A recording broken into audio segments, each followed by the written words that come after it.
Gasoline is proudly brought to you by the following sponsors.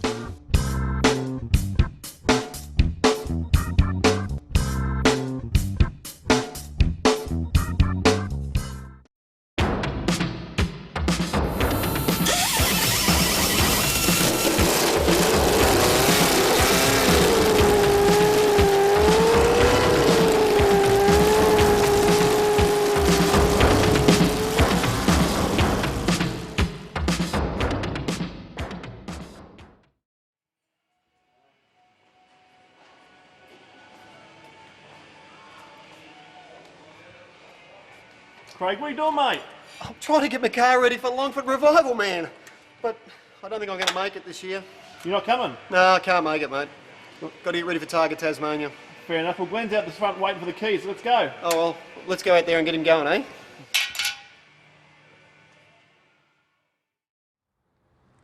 Welcome back to Gasoline, viewers. We've got a great episode in store for you. We're heading to the Longford Revival in Tasmania, and guess what? We're taking a couple of modern-day muscle cars over, thanks to Craig Dean. Thank you very much, mate. How you going, buddy? Good, mate, good. So what are we taking? Well, we've got modern-day Eleanor here.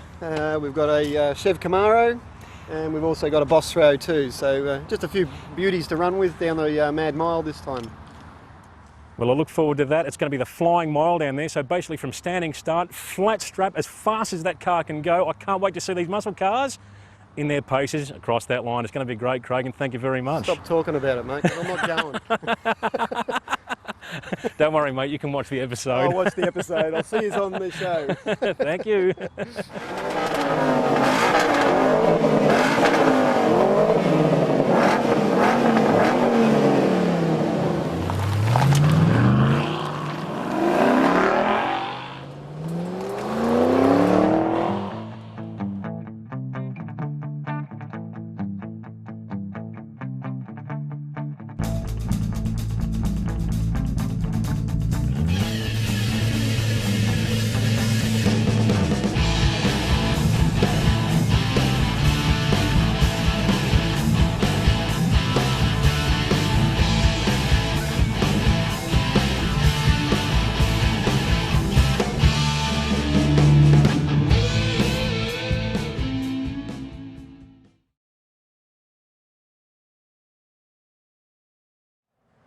Well, here we are in Longford, Tasmania, and I'm walking through part of the old Longford Grand Prix circuit here, the Viaduct. This circuit held world-class racing from 1953 right through to 1968, and it was mainly run on public roads. In fact, there's not much of this circuit left. Seeing this is a very rare sight. It was said to be one of the most favourite tracks amongst some of the world's greatest Grand Prix drivers in the time. It was 4.5 miles long. It was very, very fast. And to give you an idea of just how fast, in 1968, Chris Amon in his P4 Ferrari was clocked at 181 mile per hour here. That is absolutely insane speed for the day. So you can see why they liked it. Well, we're here for the Longford Revival, and the Longford Revival has been created to celebrate some of the most magnificent times and memories that were had at this circuit. There's one part of the circuit that still exists at that actual venue, and it's called the Flying Mile. We're going to see cars in their paces absolutely flat strapped down that circuit, down that straight, and I'm going to be driving one of those cars. I can't wait. So let's go over there and check out some of those festivities.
viewers, here we are at the main venue at the Longford Revival. I'm pretty excited, and I think if you look behind me here, you can see why. This is going to be an incredible event. We've got some legendary cars and some legendary drivers. These guys are about to head out for the flying mile. Basically, it's a long straight. These guys get the chance to go out there flat to the boards and see how fast some of these babies can go. They've got a radar down the end of the straight. So let's see these boys in action and have a ball. Stay tuned.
Well, we're with Dick Johnson, his ever so famous True Blue XD Falcon. What a fantastic find, Dick. It's great to see you here, mate. Are you enjoying it?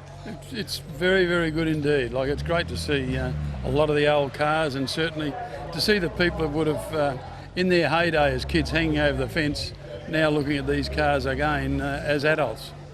And it must be fantastic to be back in the XD, mate. It must be an awesome feeling.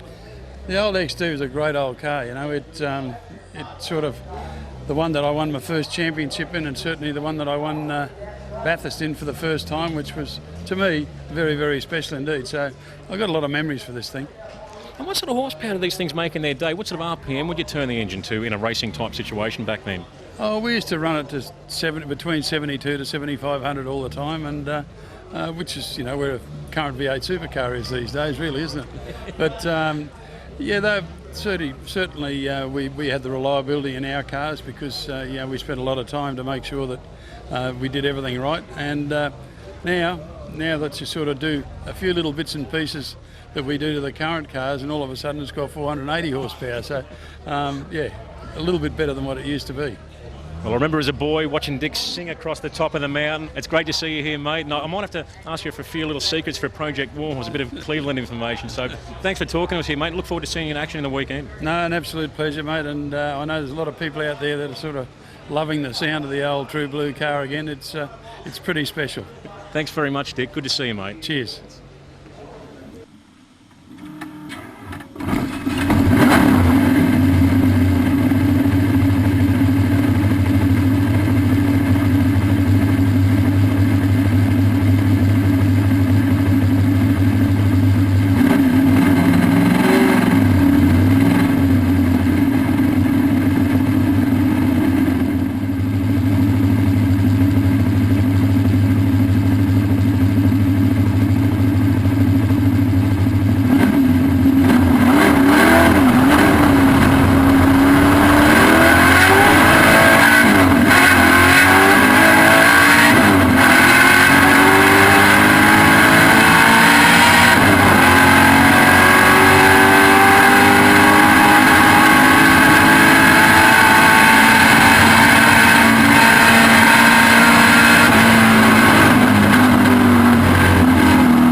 Stay tuned for more Gasolene after this break.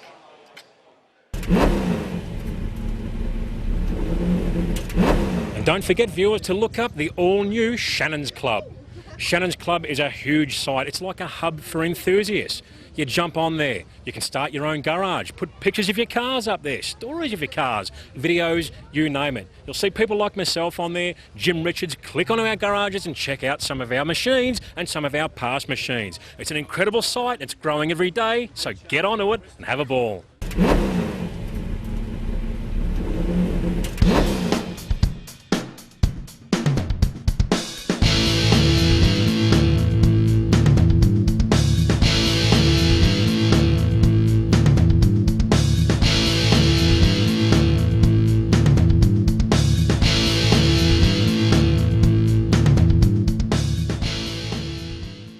Best way to select a camshaft is for you to give us some information as to what engine it is, what you're doing to the engine, what other engine work you're going to have done, what you're going to use it for, whether it's auto or manual, basically compression, all that sort of stuff. We need to know a lot about the engine to actually give you the right cam selection. The more we know about the engine and what you're going to do with it, gives us a better idea as to what camshaft will be best for you.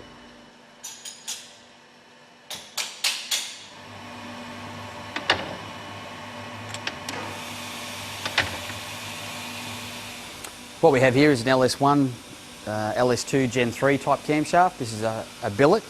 It's a steel roller camshaft and it's going to be ground to a hydraulic profile.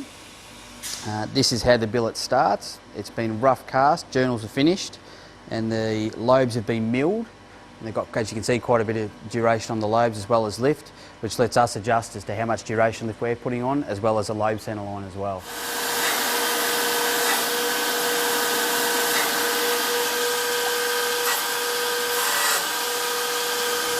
Alright, after this process, this is the roughing out process, what we'll do is we'll take the camshaft out, check it for straightness, straighten it if need be, and then we bring it back, fit it back in the machine, do a final dress on the grinding wheel, and then we finish the actual cam off with a nice surface finish.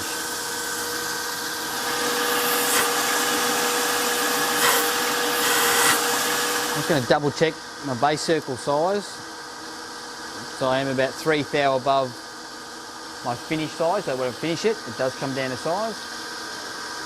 And I always like to check the inlet and exhaust to keep them within about 5 thou of each other. Otherwise there'll be issues holding valves open, what have you, if they're not adjustable. That's fine.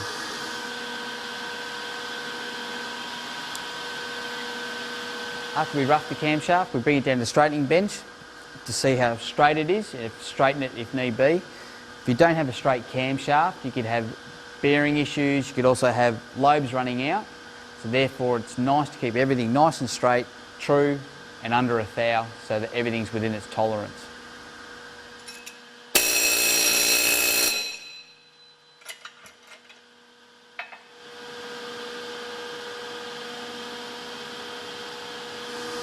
Well, what I'm doing now is, we've straightened the camshaft, we're about to do our final cut, or our finished grind. What we do is here, we do a nice slow dress across the wheel with the diamond, and then it'll give us a nice surface finish on the camshaft lobe. If you don't have a nice surface finish, you could run into issues.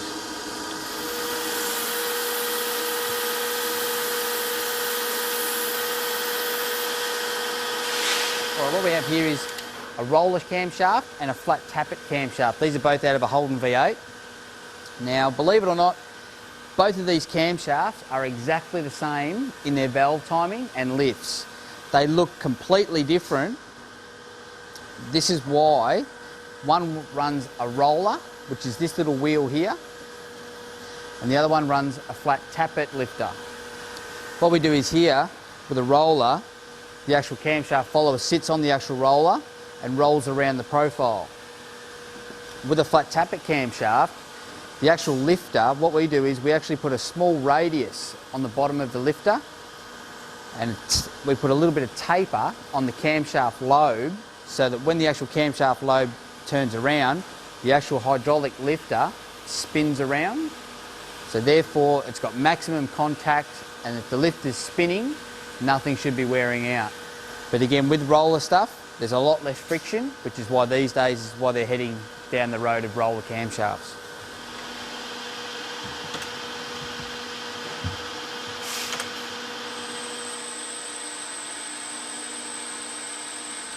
What we're doing is here, we're double checking the work that we've done. We're running the camshaft through the cam doctor, which gives us an exact profile measurement of what we've actually, the grind that we've used, and it'll give us some setup figures as well, and we're about to do that now.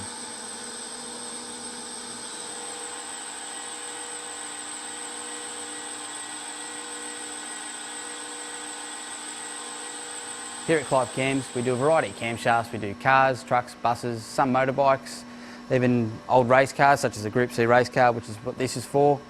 We have a variety of lifters here as well. We can reface old lifters, we can supply new lifters for you, roller lifters, valve springs, anything to do with basically your valve train. Don't forget, we also do give cam recommendations. If you don't have the right camshaft in your engine, unfortunately it's going to wreck that motor that you spent quite a lot of money on. But don't hesitate to give us a ring. We're happy to help you out with any questions.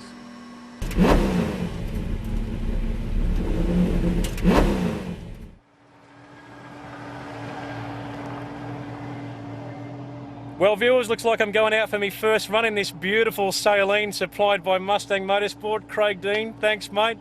When you said I was going to be able to run one of your cars down the flying mile, I didn't think it was going to be a 550 horsepower supercharged beast. Can't wait to get down that strip, mate. It's going to be awesome. Viewers, hang on tight, because I know I will be.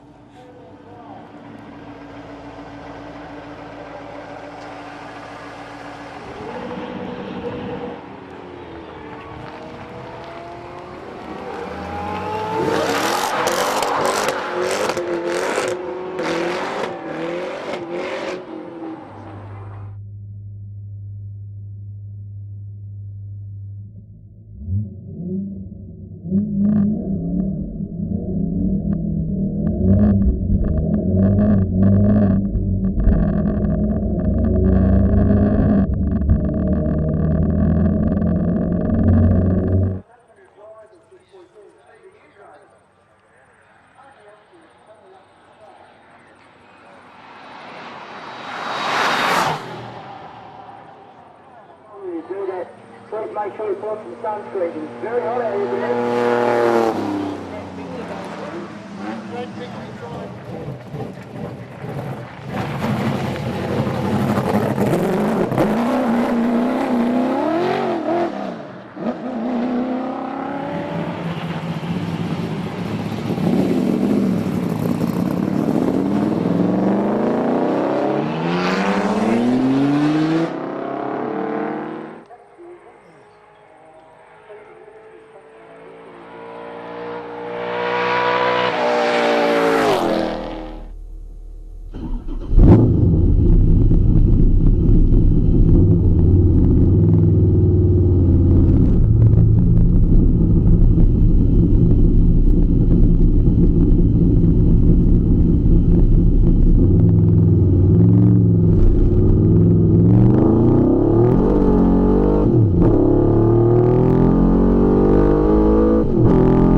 Well, here we are back at Rocket Industries once again, so let's go inside and take a look around.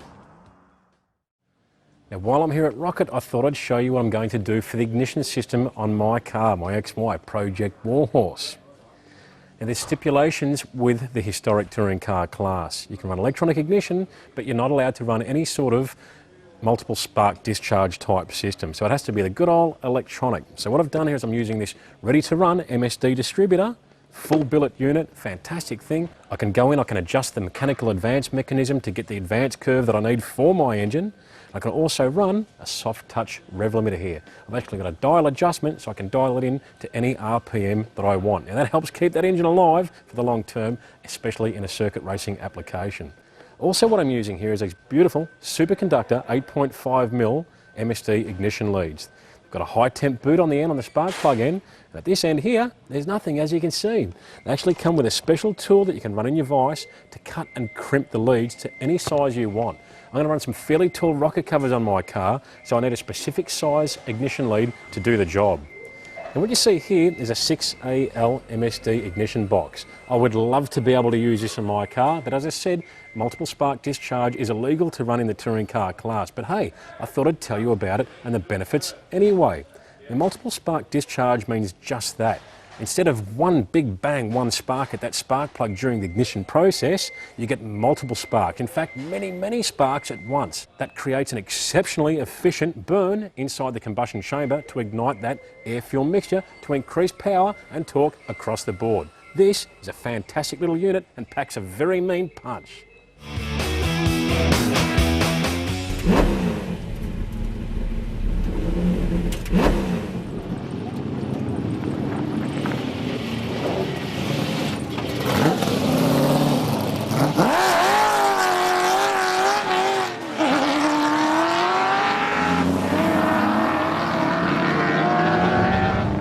Well, we've found yet another angry Ford, and you Holden fans out there, please don't growl at me. There's a lot of Fords here at the Longford Revival.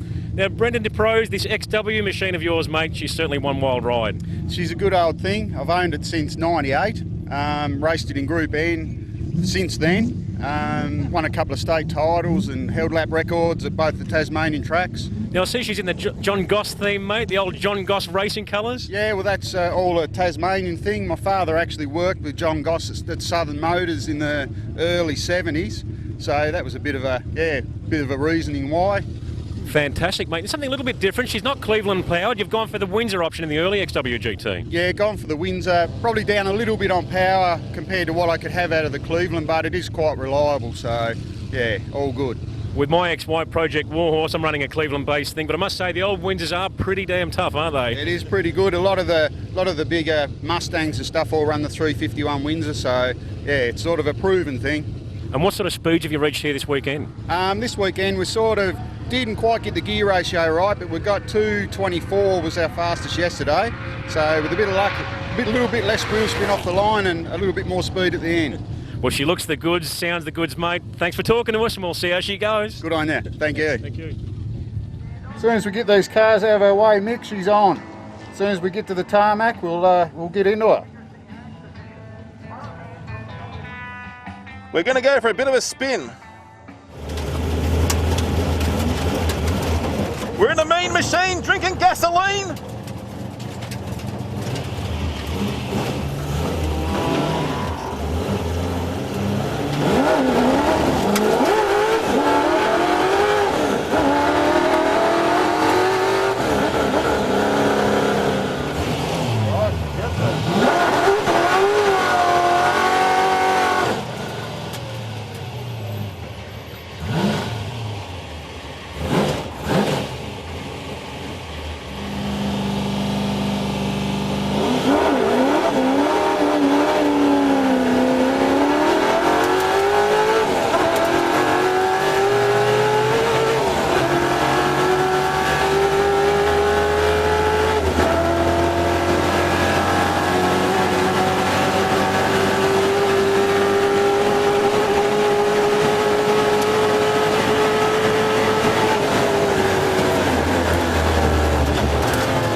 I'll be bringing my car down here next year, people.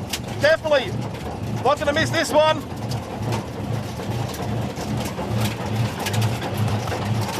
Thanks, Brendan.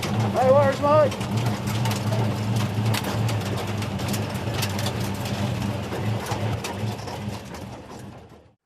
Well, I hope you enjoyed the episode, and remember, gasoline is made for people just like me and you, car enthusiasts.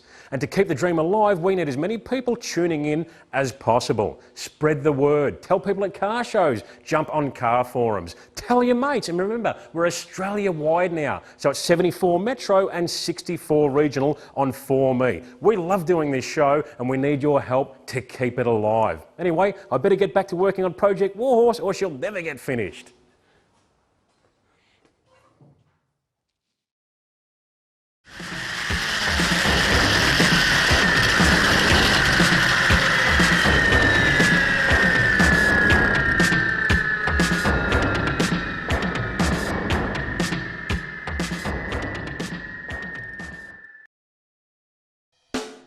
Gasoline is proudly brought to you by the following sponsors.